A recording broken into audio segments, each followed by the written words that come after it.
Equals to 5, है ना। या फिर हम तो इसको हम कैसे लिख सकते हैं विद द स्टेटमेंट इंट ए हमने डिक्लेयर किया पहले, फिर scanf percentage T percentage T रहता है कॉमा एड्रेस ऑफ ए, ठीक है। और फिर वहां पर कर्सर ब्लिंक करेगा कि give some value for A and we put 5 here, this is one in same thing, ठीक है। यहाँ पे हम क्या कर रहे हैं, स्टैटिक वैल्यू दे रहे हैं, यहाँ पर डायनेमिक वैल्यू और it can be change by the user, ठीक है। Is it clear? Yes ma'am. अब next thing is memory concept. Memory concept में क्या है कि दो चीजें, या तो हम मेमोरी से रीड कर सकते हैं या मेमोरी से राइट करते हैं। मेमोरी में राइट करें कब करें हैं, जैसे कोई स्टेटमेंट है इंट ए इक्वल्स टू 5, है ना, int c is equals to a. तो यहाँ क्या कर रहे हैं, हम मेमोरी वेरिएबल ए को रीड करके सी में असाइन कर रहे हैं। सो this is your reading of the variable A from memory. तो ए की जो भी वैल्यू है वो हम किस में असाइन कर रहे हैं, सी। और दूसरा है आप क्या कर रहे हैं, इंट ए इक्वल्स टू 5, ए में हम क्या वैल्यू राइट कर रहे हैं, 5। सो this is your right and this is your read. तो अगर हमने क्या किया, जब भी कोई राइट ऑपरेशन किया तो उस केस में क्या होता है, जो भी पहले से कोई वैल्यू होगी उस लोकेशन ए में, है ना, हमने ए वेरिएबल डिक्लेयर किया, यहाँ पे एक्स वाई जेड कुछ वैल्यू है, ठीक है। लेकिन ए इक्वल्स टू 5 करने पे क्या हुआ, एक्स वाई जेड हट के क्या हो गया, 5। तो जो प्रीवियस वैल्यू है वो क्या हो जाती है, डिस्ट्रॉय हो जाती है, okay. Therefore this process is known as destructive. जब भी हम कोई राइट ऑपरेशन परफॉर्म करते हैं, the process is a destructive process, क्योंकि जो भी एग्जिस्टिंग वैल्यू होती है वो अपडेट होती है, वो डिस्ट्रॉय होके न्यू वैल्यू से अपडेट हो जाती है। तो the process is known as destructive. और जब भी हम कोई वैल्यू रीड करते हैं फ्रॉम द मेमोरी, तो जैसे हमने यहाँ सी इक्वल्स टू ए किया, तो ए की वैल्यू को चेंज नहीं किया हमने, सिर्फ ए की वैल्यू को रीड करके सी में असाइन किया, है ना। तो this process is known as non destructive, okay. Is it clear?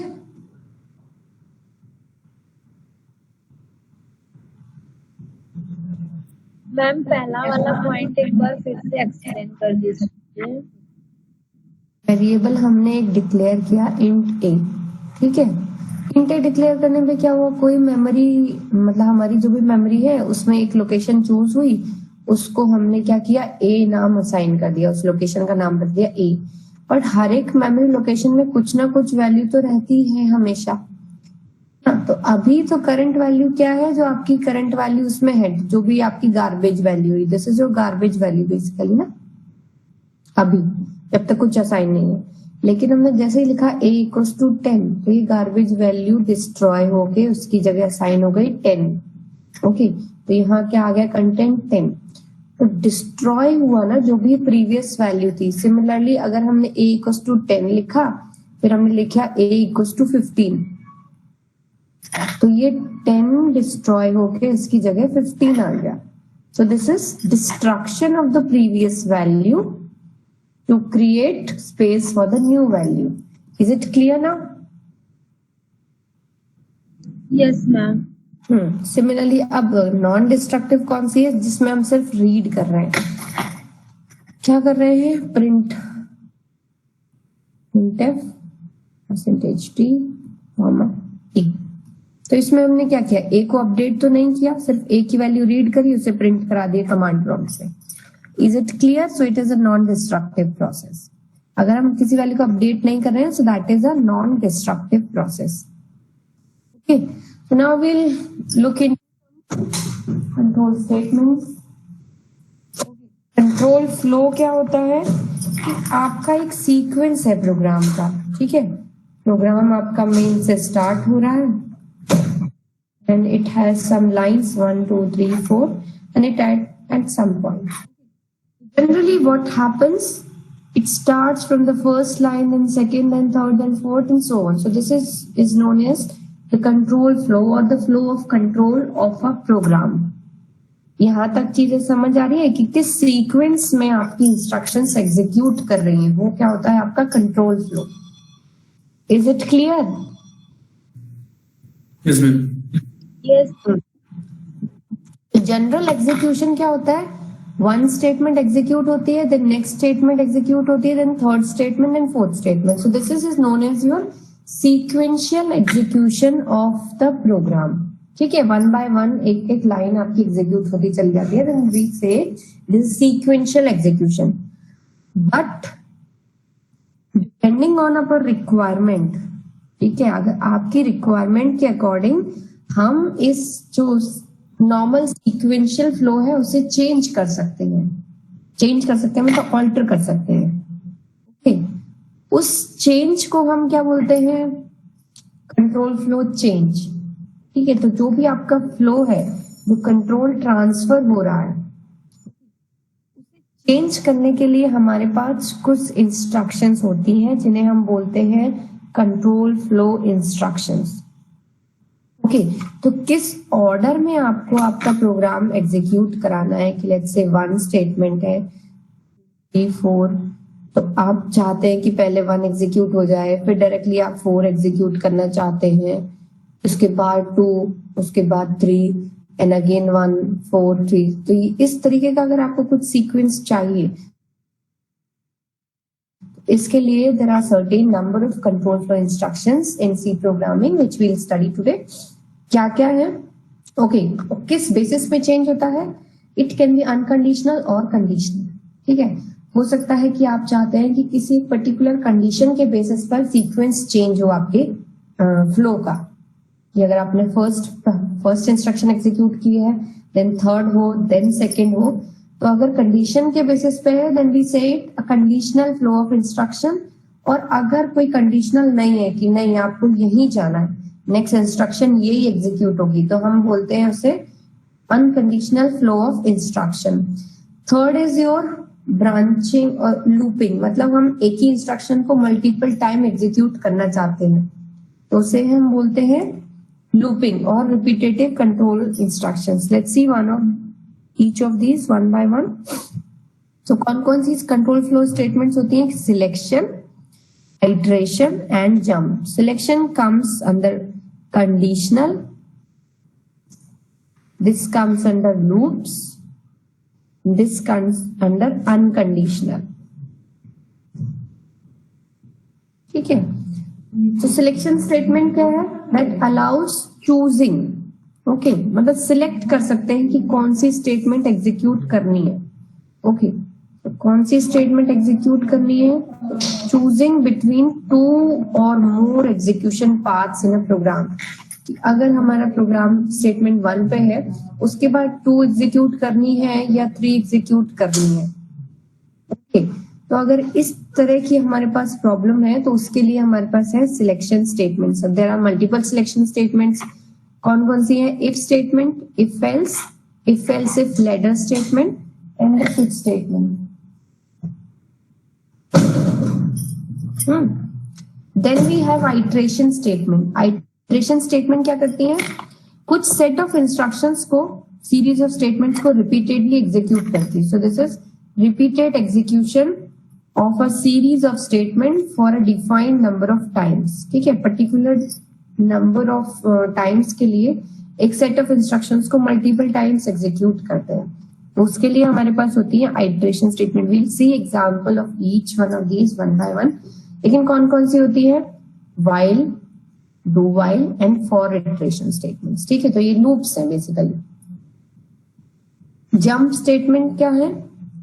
Transfer the control to another point of the program. 1 से आप डायरेक्टली 4 पे आ गए, 1 से आप डायरेक्टली 25 पे पहुंच गए, 25 से डायरेक्टली आप 2 पे पहुंच गए. इस तरह की स्टेटमेंट्स को हम बोलते हैं jump statements. Generally jump statements में कौन कौन सी आती है? Go to, break, continue and return. These are your jump statements. So this is the basic flow diagram. दोनों तरह की हमारे पास होती है स्टेटमेंट्स, या तो सिलेक्शन है या ब्रांचिंग है और लूपिंग। कंडीशनल है तो उसके लिए हमारे पास if else, if and switch. So this is based on the keywords used for different kinds of instruction. And conditional में क्या है? break, continue and go to. Okay. Again looping में क्या है? for, while, do while. First we'll go for selection statements. So it is used to take a decision between one, two or more alternatives. कैसे करते हैं?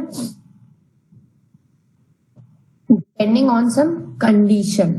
Okay, so depending upon the condition, either the value can be true or the false. तो अगर condition true होती है, जैसे हमने कौन सा एक ऑपरेटर देखा, टर्नरी ऑपरेटर देखा था। टर्नरी ऑपरेटर में क्या था? 3 ऑपरेंड्स थे, M1, M2, M3। उसमें क्या था? फर्स्ट एक्सप्रेशन जो था वो हमारा एक कंडीशन था, ठीक है, या कंडीशनल एक्सप्रेशन था। अगर उस कंडीशन की वैल्यू ट्रू आती थी तो हम M2 एग्जीक्यूट करते थे, अदरवाइज M3 वैल्यू जो थी वो असाइन हो जाती थी किसी वेरिएबल में, या वो एग्जीक्यूट होती थी, है ना। Similarly selection statement is based on similar kind of branching only. उसमें क्या है कि अगर कंडीशन ट्रू होगी तो स्टेटमेंट 2 एग्जीक्यूट होगी, अदरवाइज स्टेटमेंट 3 एग्जीक्यूट होगी। ओके, तो अब इसमें भी आपके मल्टीपल टाइप्स हैं। मल्टीपल टाइप्स का क्या मतलब है? डिफरेंट टाइप्स की इफ स्टेटमेंट्स होती हैं। एक होती है one way, two way, nested if and multi way if. So let's see one of these each. One way में क्या है?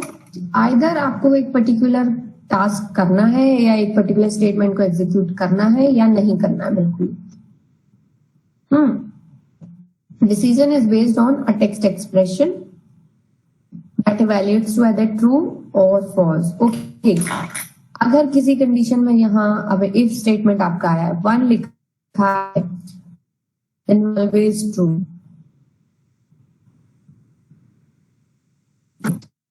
If it evaluates to true, the corresponding statement is executed. If it evaluates to false, it goes to the next executable statement. ये आपका ma'am सिर्फ एक statement के लिए, सिर्फ एक वैल्यू के लिए स्टेटमेंट यूज कर सकते हैं?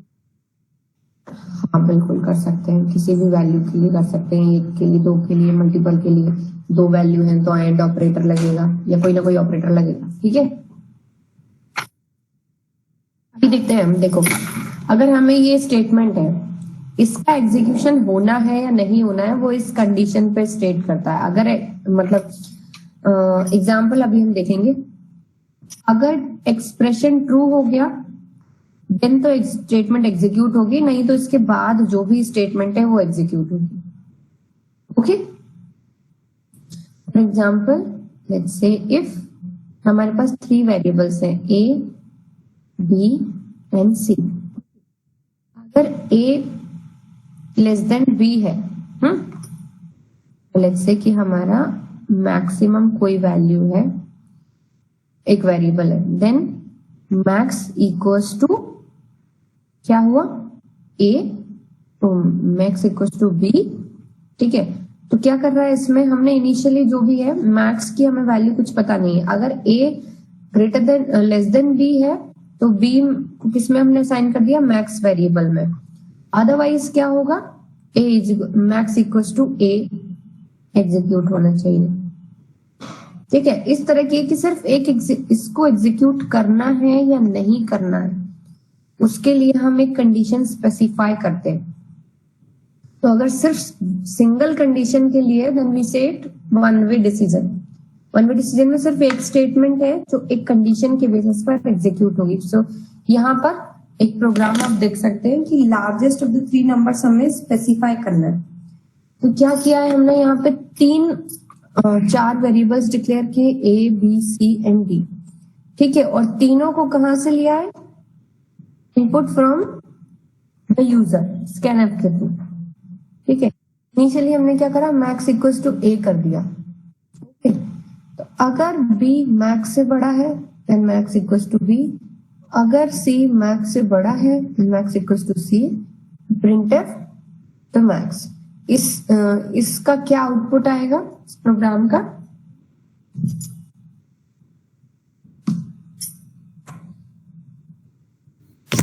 ग्रेटेस्ट ऑफ द 3 नंबर्स जो मैथ्स में है वही सबसे ग्रेटेस्ट है। एक मिनट रुको, कोई और भी है क्या ज्वाइन कर रहा है अभी भी? नहीं। हाँ, तो लेट्स से आपने नंबर इनपुट किए 7, 5 and 9। A equals to 7, B equals to 5 and equals to 9। Initially क्या होगा, मैक्स में क्या वैल्यू आएगी? 7। फिर चेक होगा, देखो यहाँ सिंटेक्स इंपॉर्टेंट है। इफ लिखा है it will be having 2 parenthesis, उसके बाद कोई सेमीकोलन नहीं है, यहाँ सेमीकोलन नहीं लगाना है हमें, ठीक है? जो स्टेटमेंट है सिर्फ उसी में सेमीकोलन लगना है। Ma'am why don't we use semicolon? क्योंकि आपकी जो पूरी स्टेटमेंट है वो यहाँ खत्म हो रही है उसकी बॉडी में। इफ के साथ कोई सेमीकोलन हम ऐड नहीं करेगा। सेमीकोलन क्या बताता है आपके प्रोग्राम को कि आपकी जो स्टेटमेंट है वो खत्म हो गई है। तो अगर आपने यहाँ पर ही सेमीकोलन लगा दिया मतलब ये आपके एग्जीक्यूट हो गई, और उसके बाद मतलब ये एग्जीक्यूट हो गई तो ये कंडीशन चेक हो चुकी है, इसके बेसिस पर कुछ नहीं हुआ, खत्म हो गई वहीं की वहीं। उसके बाद और अपने आप ही ये वैल्यू चेक हो जाएगी even if the condition is false। ठीक है, ठीक है। तो अब क्या हुआ, अब is b greater than max? No ma'am. नहीं, तो यहाँ वैल्यू आई फॉल्स आई तो एग्जीक्यूट नहीं करेगा, ठीक है? मैक्स की वैल्यू स्टिल इट इज 7। उसके बाद is C greater than max? Yes तो ट्रू हो गया। ट्रू होने पे क्या होगा, ये एग्जीक्यूट करेगा। तो मैक्स की वैल्यू 9। और क्या वैल्यू प्रिंट होगी? Largest number is 9। 9, तो मैक्स 9 हो गया। लेट्स से कि ये वैल्यू 3 है, ठीक है? इन दिस केस क्या होगा, मैक्स की वैल्यू क्या प्रिंट होगी? 7। Largest number is 7। 7। करके देखो इस प्रोग्राम को, टाइप करो।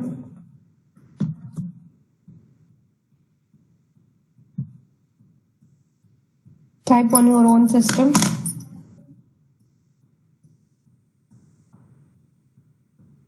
आपका तो चेंज्ड है ना अभी फिलहाल? जो आपके पास जो सिलेबस है मैम ने शेयर किया वही आपका सिलेबस है। Okay, okay ma'am. ठीक है, ओके।